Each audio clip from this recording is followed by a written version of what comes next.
Bom, antes de começarmos, né, a fase seguinte do curso, onde nós vamos ver a estruturação do artigo, né, como fazer cada parte dele e tal, nós já tivemos uma série de aulas sobre as bases teóricas que nós vamos usar para a estruturação do artigo.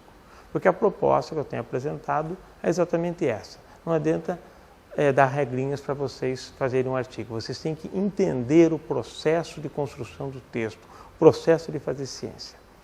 Essas bases, elas também vão nos permitir avaliar uma coisa importante e fundamental, que é a questão da autoria. A autoria científica.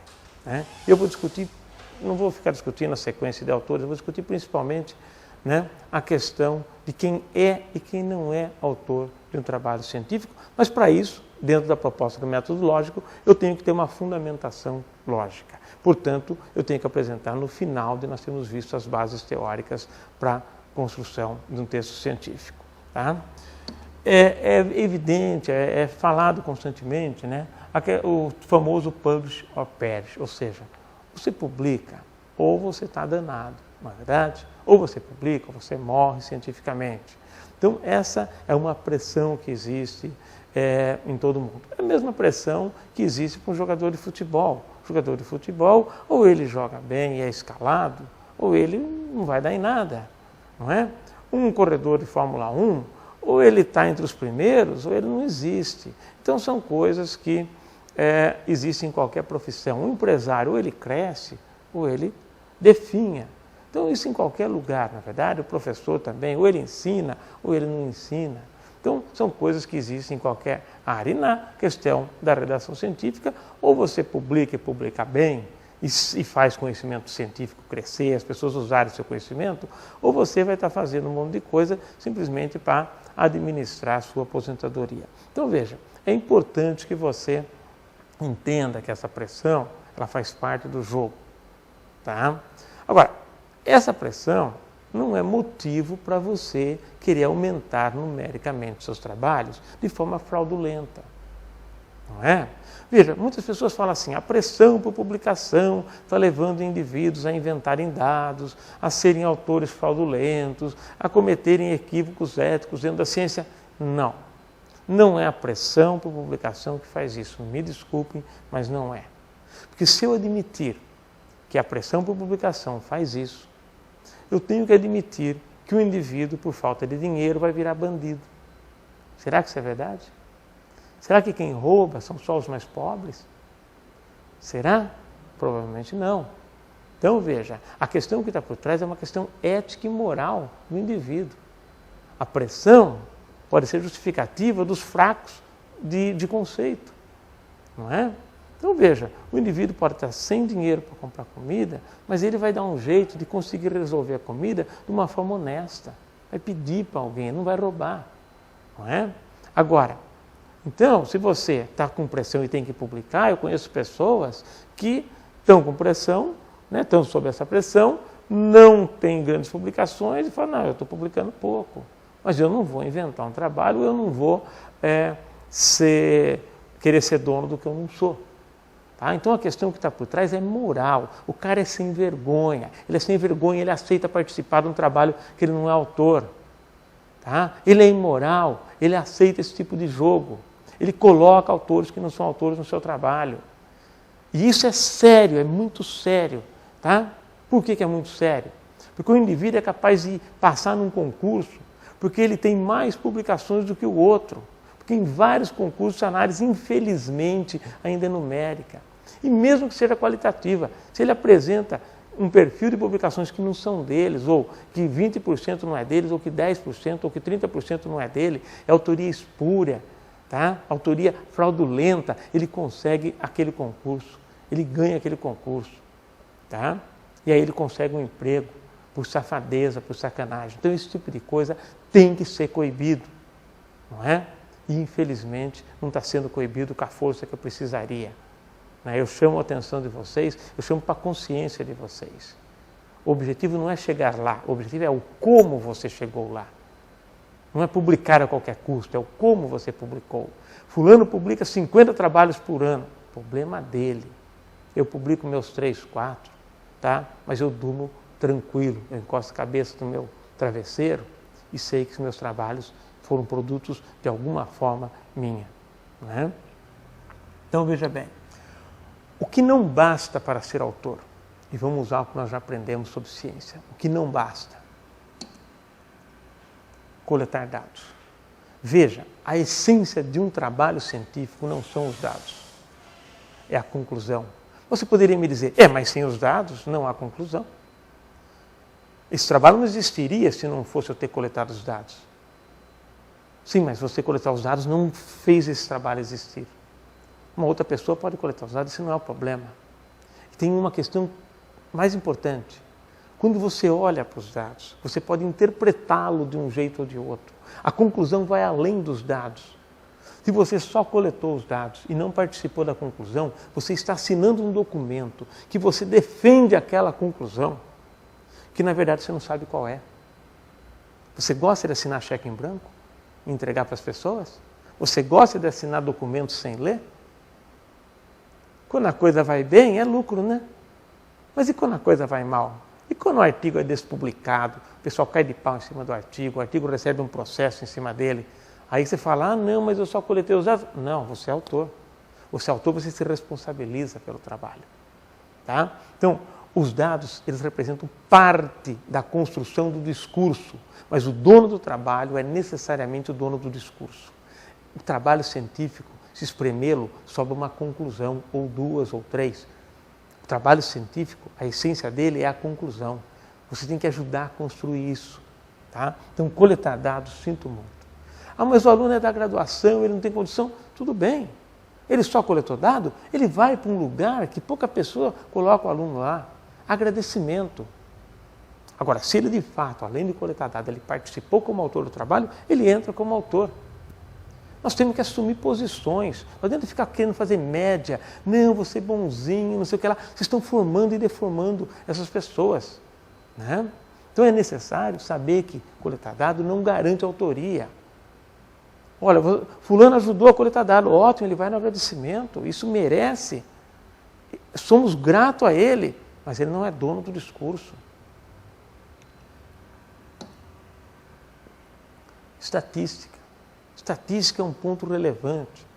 Tem gente que manda uma planilha para o estatístico e fala, faz um TST aqui, faz uma análise de variância, faz um Q quadrado com esses dados para mim. O estatístico faz, ele pega os dados, escreve o texto, conclui, elabora todo o discurso na sua área e coloca o estatístico de coautor.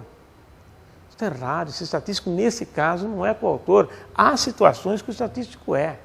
Pelo objetivo do trabalho, você já consegue prever se algum estatístico vai ser coautor do trabalho.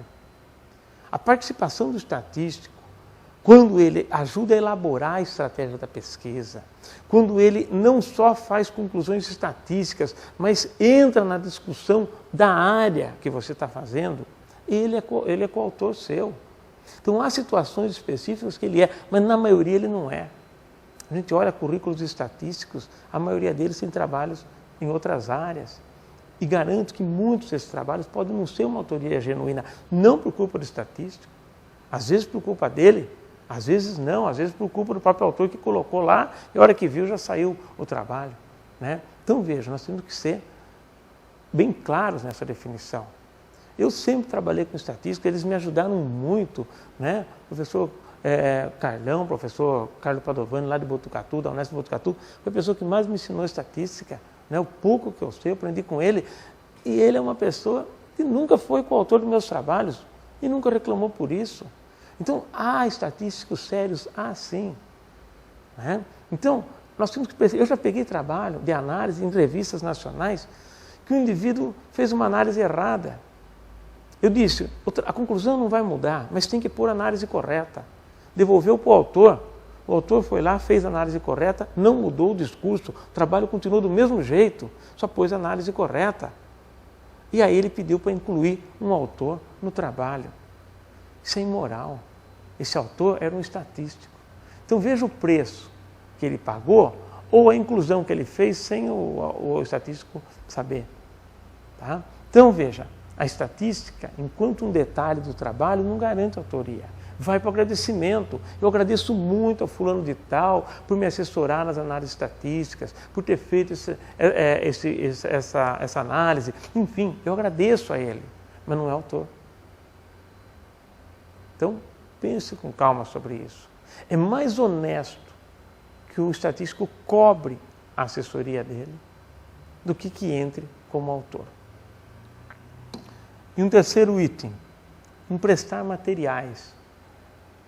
Hoje tem pessoas que, porque eles compram um equipamento que ninguém tem, todo mundo que faz pesquisa usando aquele equipamento, ele vira coautor. Aí o cara dispara.